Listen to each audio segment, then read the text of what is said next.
Hey everyone, this is Sarah's Night, and we're going to be continuing the Let's Read series today that I sort of spontaneously purposed to start doing way back last December. We're, of course, done with James Howe and the Bunnicula books at long last, so I thought I would move on now to probably my second favorite author from childhood, Beverly Cleary. Those of you who are anywhere around my age, probably even a generation before, might know her best by The Mouse and the Motorcycle, as to my understanding, that's a pretty classic piece of children's literature. But the books that I'm going to be specifically reading from her that I really loved reading as a child were all of her books about Henry Huggins, actually starting as early as 1950 according to Wikipedia. I didn't know this before, but I thought I'd look this up, a little bit of information about her before starting this video. So there were several books about Henry Huggins growing up in northwestern United States in kind of the 50s to 70s time. Real old-fashioned conservative America without being, well, in the extreme way that I would normally be averse to it. As you might have figured out by now, since I make political jokes every now and then in my videos. But and then later on, she kind of did a spin-off from the Henry Huggins books about one of the side characters, Ramona Quimby, which were probably even better, in my opinion. And to quote this from Wikipedia, because, they say this a lot better than I could off the top of my head, Beverly Cleary has been credited as one of the first authors of children's literature to figure emotional realism into the narratives of her characters, often children in middle-class families. Now, that's pretty much the same as what I said earlier. It's amazing how she manages to write so well about, probably the mundane, you might say, ordinary lives of children growing up in old school America like that. Particularly Henry Huggins and his best friend Beezus Quimby and her bratty little sister Ramona, who somehow manages to be precocious and cute at the same time. Well, at least when you get later on into the books where Ramona is the featured protagonist and not Henry, where she's just a side character. But yeah, apparently Beverly Cleary herself grew up in Portland, Oregon, and was also raised there, and she has won several different awards for her works in literature. It's amazing. Probably the most amazing of all is that I didn't know this before because I didn't really try to learn about Beverly Cleary when I was a child, the woman behind the books about Henry Huggins and friends that I love so much. At least not like I, was kind of curious to know about James Howe, the author behind Bunnicula. So I just now looked this up and saw that Beverly Cleary is actually 102 years old. She was born in 1916, and 1916. Sounded like I said 1960 before. I kind of got messed up on my words there. She is actually still alive.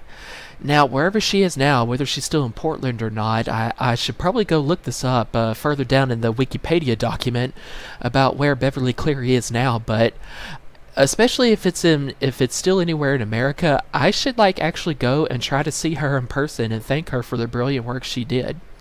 You can, if you look her up, you can see just kind of, she's got a lot of black and white photos here, especially of when she was younger. I mean, she kind of looks like she would have grown up on the set of that book Little Women. Real old-fashioned gal.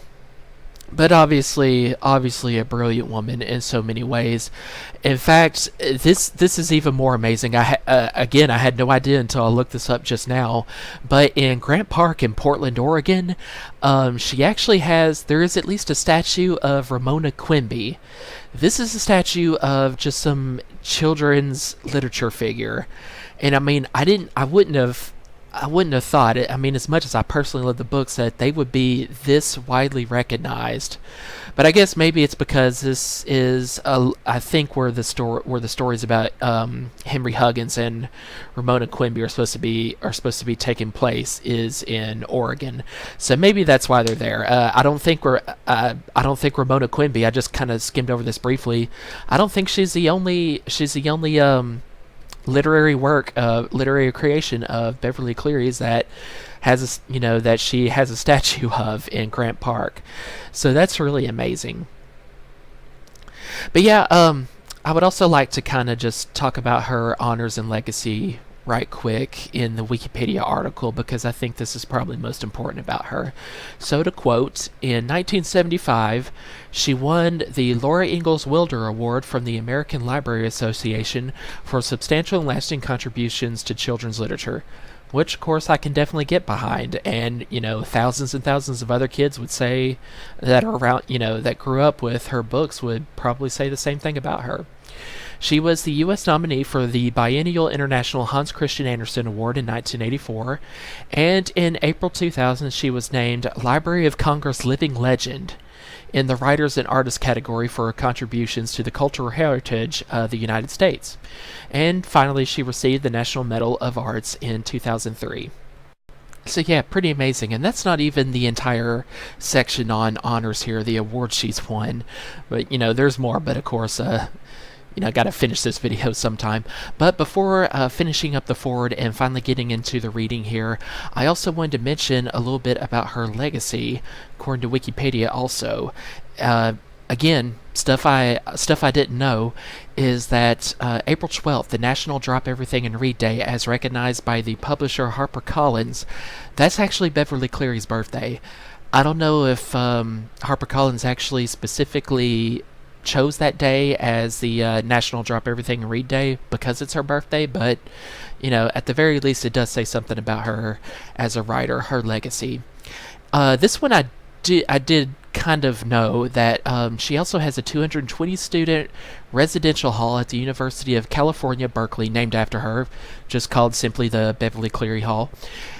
And finally, she has also been mentioned as a major influence by other authors, including Laurie Halse Anderson, Laura Myracle, and Judy Blume. So this also says a lot. So, Miss Beverly Cleary, if I could give a shout out to you now, it's great to see that you're still alive and kicking somehow.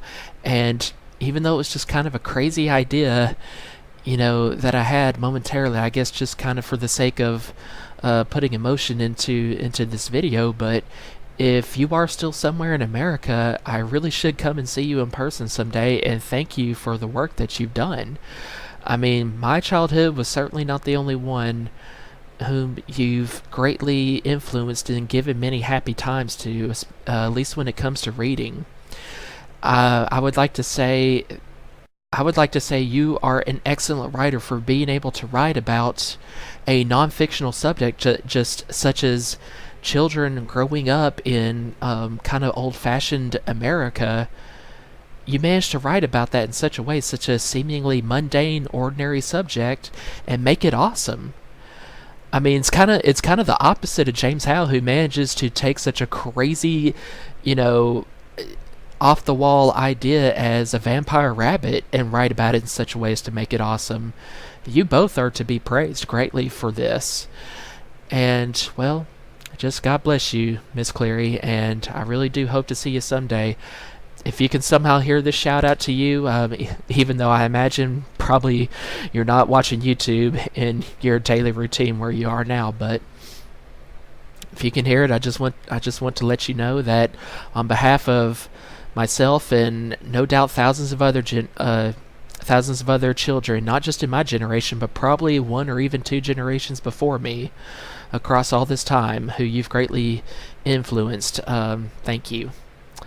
So, just to kind of let you know about what we're going to be getting into, if you choose to stay with this part of the Let's Read series, we're going to be starting out with the first Henry Huggins book, which I believe is her first book ever, in 1950.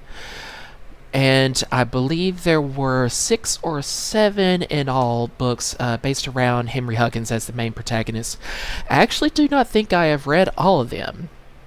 It's possible I did, but I know there are at least 1 or 2 that I only read once, and I certainly don't have in my Kindle collection now, but I do intend to get into all of them. It will kind of be like rediscovering a couple of them, because I don't think I owned them as a kid. Or if I did, it was only very briefly, and again, only read through once or so. So I'm definitely not going to remember much about them. This will be, excuse me, Unlike with the Bunnicula books, this will be kind of a new discovery for me too. I definitely haven't read Beverly Cleary's books, period, as often as I did Bunnicula, but that doesn't really make them hardly any less fantastic. Please don't get me wrong. But also, aside from the books about Henry Huggins, there were others starting in the 70s, I believe, based on Ramona, who was a side character in the Henry Huggins books. And those are even better. I actually did not.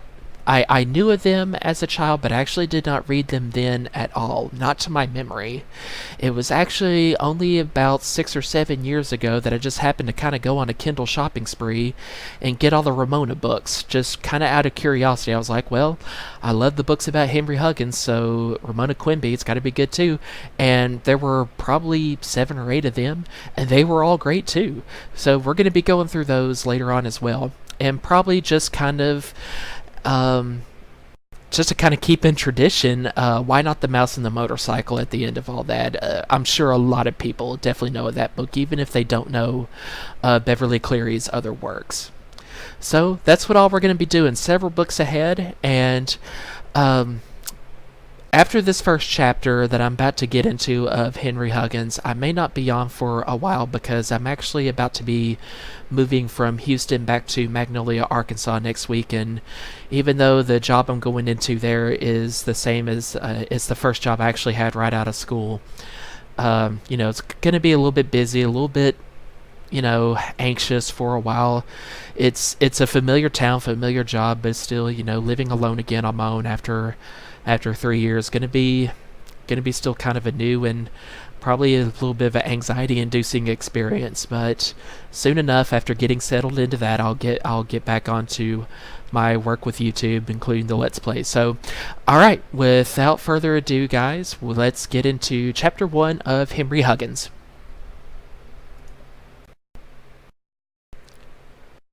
Henry Huggins was in the 3rd grade. His hair looked like a scrubbing brush, and most of his grown-up front teeth were in.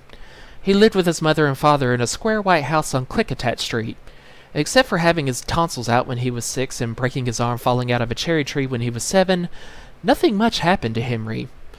I wish something exciting would happen, Henry often thought. But nothing very interesting ever happened to Henry, at least not until one Wednesday afternoon in March. Every Wednesday after school, Henry rode downtown on the bus to go swimming at the YMCA. After he swam for an hour, he got on the bus again and rode home just in time for dinner. It was fun, but not really exciting.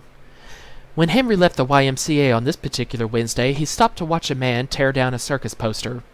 Then, with 3 nickels and 1 dime in his pocket, he went to the corner drugstore to buy a chocolate ice cream cone. He thought he would eat the ice cream cone, get on the bus, drop his dime in the slot, ride home. But that is not what happened. He bought the ice cream cone and paid for it with 1 of his nickels. On his way out of the drugstore, he stopped to look at funny books. It was a free look because he only had 2 nickels left. He stood there licking the chocolate ice cream cone and reading one of the funny books when he heard a thump, thump, thump. Henry turned, and there behind him was a dog. The dog was scratching himself. He wasn't any special kind of dog. He was too small to be a big dog, but on the other hand, he was much too big to be a little dog. He wasn't a white dog because parts of him were brown and other parts were black, and in between there were yellowish patches. His ears stood up and his tail was long and thin. The dog was hungry. When Henry licked, he licked. When Henry swallowed, he swallowed. "Hello, you old dog," Henry said. "You can't have my ice cream cone now." Swish, swish, swish went the tail. "Just 1 bite," the dog's brown eyes seemed to say. "Go away," ordered Henry.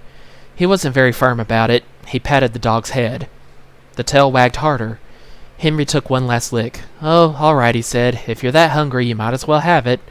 The ice cream cone disappeared in 1 gulp. "Now, go away," Henry told the dog. "I have to catch a bus for home." He started for the door. The dog started too. "Go away, you skinny old dog." Henry didn't say it very loudly. "Go on home." The dog sat down at Henry's feet. Henry looked at the dog, and the dog looked at Henry. "I don't think you've got a home. You're awful thin. Your ribs show right through your skin." "Thump, thump, thump," replied the tail. "And you haven't got a collar," said Henry. He began to think. If only he could keep the dog.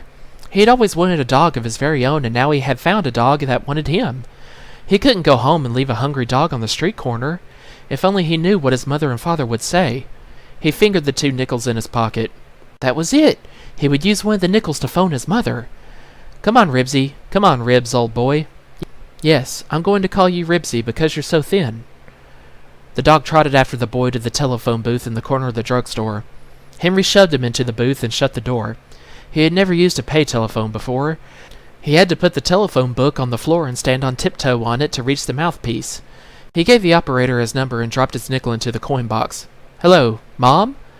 Why, Henry, his mother sounded surprised. Where are you? At the drugstore near the Y. Ribs began to scratch. Thump, thump, thump. Inside the telephone booth, the thump sounded loud and hollow. For goodness sake, Henry, what's that noise? His mother demanded. Ribs began to whimper and then to howl. Henry, Mrs. Huggins shouted, are you all right? Yes, I'm all right, Henry shouted back. He could never understand why his mother had always thought something had happened to him when nothing ever did. That's just Ribsy. Ribsy, his mother was exasperated. Henry, will you please tell me what is going on? I'm trying to, said Henry. Ribsy howled harder. People were gathering around the phone booth to see what was going on. Mother, I found a dog. I sure wish I could keep him. He's a good dog, and I feed him and wash him and everything. Please, Mom. I don't know, dear, his mother said. You'll have to ask your father. Mom, Henry wailed. That's what you always say. Henry was tired of standing on tiptoe, and the phone booth was getting warm. Mom, please say yes, and I'll never ask for another thing as long as I live. Well, all right, Henry. I guess there isn't any reason why you shouldn't have a dog, but you'll have to bring him home on the bus. Your father has the car today, and I can't come after you. Can you manage? Sure, easy.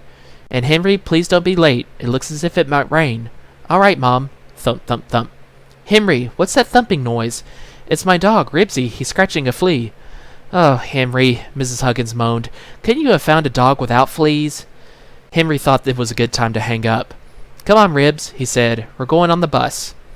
When the big green bus stopped in front of the drugstore, Henry picked up his dog.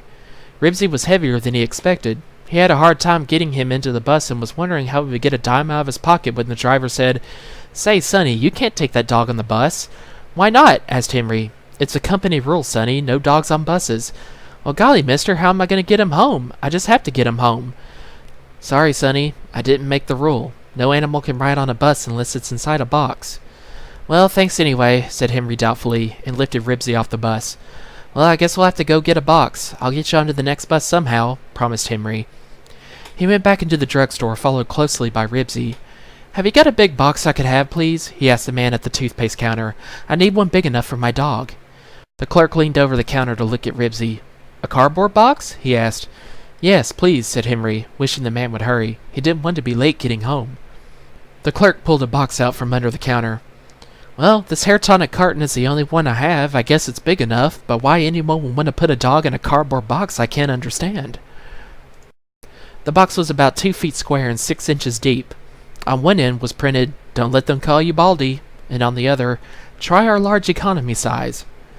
Henry thanked the clerk, carried the box out to the bus stop, and put it on the sidewalk. Ribsy padded after him. Get in, fellow, Henry commanded. Ribsy understood. He stepped into the box and sat down just as the bus came around the corner. Henry had to kneel to pick up the box.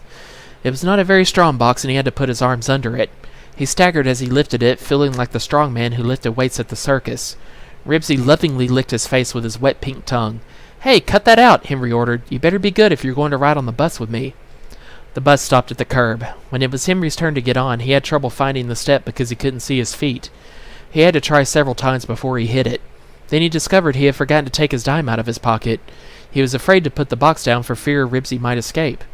He turned sideways to the driver and asked politely, Will you please take the dime out of my pocket for me? My hands are full. The driver pushed his cap back on his head and exclaimed, Full? I should say they are full. And just where do you think you're going with that animal? Home? Said Henry in a small voice. The passengers were staring, and most of them were smiling. The box was getting heavier every minute. Not on this bus, you're not, said the driver. The man on the last bus said I could take the dog on a bus in a box, protested Henry, who was afraid he couldn't hold the dog much longer. He said it was a company rule. He meant a big box tied shut, a box with holes punched in it for the dog to breathe through. Henry was horrified to hear Ribsy growl. Shut up, he ordered. Ribsy began to scratch his left ear with his left hind foot. The box began to tear. Ribsy jumped out of the box and off the bus, and Henry jumped after him. The bus pulled away with a puff of exhaust. Now see what you've done. You spoiled everything. The dog hung his head and tucked his tail between his legs. If I can't get you home, how am I going to keep you? Henry sat down on the curb to think. It was late and the clouds were starting to get so dark that he didn't want to waste time looking for a big box. His mother was probably beginning to worry about him. People were stopping on the corner to wait for the next bus. Among them, Henry noticed an elderly lady carrying a large paper shopping bag full of apples. The shopping bag gave him an idea. Jumping up, he snapped his fingers at ribs and ran back into the drugstore. You back again? Asked the toothpaste clerk. What do you want this time? String and paper to wrap your dog in? No, sir, said Henry. I want one of those big nickel shopping bags. He laid his last nickel on the counter. Well, I'll be darned, said the clerk, and handed the bag across the counter. Henry opened the bag and set it up on the floor. He picked up Ribsy and shoved him hind feet first into the bag. Then he pushed his front feet in. A lot of Ribsy was left over. The clerk was leaning over the counter, watching. I guess I'll have to have some string and paper, too, Henry said. If I could have some for free. Well, now I've seen everything. The clerk shook his head as he handed a piece of string and a big sheet of paper across the counter. Ribsy whimpered, but he held still while Henry wrapped the paper loosely around his head and shoulders and tied it with the string. The dog made a lumpy package, but by taking one handle of the bag in each hand, Henry was able to carry it to the bus stop. He didn't think the bus driver would notice him. It was getting dark and a crowd of people, most of them with packages, were waiting on the corner. A few spatters of rain hit the pavement. This time, Henry remembered his dime. Both hands were full, so he had the dime in his teeth and stood behind the woman with the bag of apples. Ribsy wiggled and whined, even though Henry tried to pet him through the paper. When the bus stopped, he climbed on behind the lady, quickly set the bag down, dropped his dime in the slot, picked up the bag, and squirmed through the crowd to a seat beside a fat man near the back of the bus. Whew, Henry sighed with relief. The driver was the same one he had met on the first bus, but Ribs was on the bus at last. Now if he could only keep him quiet for 15 minutes, they would be home and Ribsy would be his for keeps. The next time the bus stopped, Henry saw Scooter McCarthy, a 5th grader at school, get on and make his way through the crowd to the back of the bus. Just my luck, thought Henry. I'll bet he wants to know what's in the bag. Hi, said Scooter. Hi, said Henry. What you got in that bag? Asked Scooter. None of your beeswax, answered Henry. Scooter looked at Henry. Henry looked at Scooter. Crackle, crackle, crackle went the bag. Henry tried to hold it more tightly between his knees. There's something alive in that bag, Scooter said accusingly. Shut up, Scooter, whispered Henry. Shut up yourself, said Scooter. You got something alive in that bag. By this time, the passengers at the back of the bus were staring at Henry and the package. Crackle, crackle, crackle. Henry tried to pat Ribsy again through the paper. The bag crackled even louder. Then it began to wiggle. Come on, tell us what's in the bag, coaxed the fat man. Nothing, stammered Henry. Just something I found. Maybe it's a rabbit, suggested one passenger. I think it's kicking. Nah, too big for a rabbit, said another. I'll bet it's a baby, said Scooter. I'll bet you kidnapped a baby. I did not, Scooter. Ribs began to whimper and then to howl. Crackle, crackle, crackle, thump, thump, thump. Ribsy scratched his way out of the bag. Well, I'll be doggoned, exclaimed the fat man and began to laugh. I'll be doggoned. It's just a skinny old dog, said Scooter. He is not. He's a good dog. Henry tried to keep Ribsy between his knees. The bus lurched around a corner and started to go uphill. Henry was thrown against the fat man. The frightened dog wiggled away from him, squirmed between the passengers, and started for the front of the bus. Here, Ribsy, old boy, come back here, called Henry, and started after him. A dog, squealed the lady with the bag of apples. Go away, doggy, go away. Ribsy was scared. He tried to run and crashed into the lady's bag of apples. The bag tipped over and the apples began to roll toward the back of the bus, which was grinding up a steep hill. The apples rolled around the feet of the people who were standing. Passengers began to slip and slide. They dropped their packages and grabbed one another. Crash! A high school girl dropped an armload of books. Rattle! Bang! Crash! A lady dropped a big paper bag. The bag broke open and pots and pans rolled out. Thud! A man dropped a coil of garden hose. The hose unrolled and passengers found it wound around their legs. People were sitting on the floor. They were sitting on books and apples. They were even sitting on other people's laps. Some of them had their hats over their faces and their feet in the air. Screech! The driver threw on the brakes and turned around in his seat just as Henry made his way through the apples and books and pans and hose to catch Ribsy. The driver pushed his cap back on his head. Okay, Sonny, he said to Henry. Now you know why dogs aren't allowed on buses. Yes, sir, said Henry in a small voice. I'm sorry. You're sorry? A lot of good that does. Look at this bus. Look at those people. I didn't mean to make any trouble, said Henry. My mother said I could keep the dog if I could just bring him home on the bus. The fat man began to snicker. Then he chuckled. Then he laughed, and then he roared. He laughed until tears streamed down his cheeks, and all the other passengers were laughing too, even the man with the hose and the lady with the apples. The driver didn't laugh. Take that dog and get off the bus, he ordered. Ribsy whimpered and tucked his tail between his legs. The fat man stopped laughing. See here, driver, he said, you can't put that boy and his dog off in the rain. Well, he can't stay on the bus, snapped the driver. Henry didn't know what he was going to do. He guessed he'd have to walk the rest of the way home. He wasn't sure he knew the way in the dark. Just then a siren screamed. It grew louder and louder until it stopped right alongside the bus. A policeman appeared in the entrance. Is there a boy called Henry Huggins on this bus? He asked. Oh boy, you're going to be arrested for having a dog on the bus, gloated Scooter. I'll bet you have to go to jail. I'm him, said Henry in a very small voice. I am he, corrected the lady with the apples, who had been a school teacher and couldn't help correcting boys on their grammar. You better come along with us, said the policeman. Boy, you sure going to get it, said Scooter. Surely going to get it, corrected the apple lady. Henry and Ribsy followed the policeman off the bus and into the squad car, where Henry and the dog sat in the back seat. Are you going to arrest me? Henry asked timidly. Well, I don't know. Do you think you ought to be arrested? No, sir, said Henry politely. He thought the policeman was joking, but he wasn't sure. It was hard to tell about grown-ups sometimes. I didn't mean to do anything. I just had to get Ribsy home. My mother said I could keep him if I could bring him home on the bus. What do you think? The officer asked his partner, who was driving the squad car. Well, I think we might let him off this time, answered the driver. His mother must be pretty worried about him if she called the police, and I don't think she'd want him to go to jail. Yes, he's late for his dinner already. Let's see how fast we can get him home. The driver pushed a button and the siren began to shriek. Ribsy raised his head and howled. The tires sucked at the wet pavement and the windshield wiper split-splopped. Henry began to enjoy himself. Wouldn't this be something to tell the kids at school? Automobiles pulled over to the curb as the police car went faster and faster. Even the bus Henry had been on had to pull over and stop. Henry waved to the passengers. They waved back. Up the hill the police car sped and around the corner until they came to Clickitat Street, and then to Henry's block, and then pulled up in front of his house. Henry's mother and father were standing on the porch waiting for him. The neighbors were looking out of their windows. Well, said his father after the policeman had gone, it's about time you came home. So this is Ribsy. I've heard about you, fellow, and there's a big bone and a can of Philly's Flea Flakes waiting for you. Henry, what will you do next? Sighed his mother. Well, golly, Mom, I didn't do anything. I just brought my dog home on the bus like you said.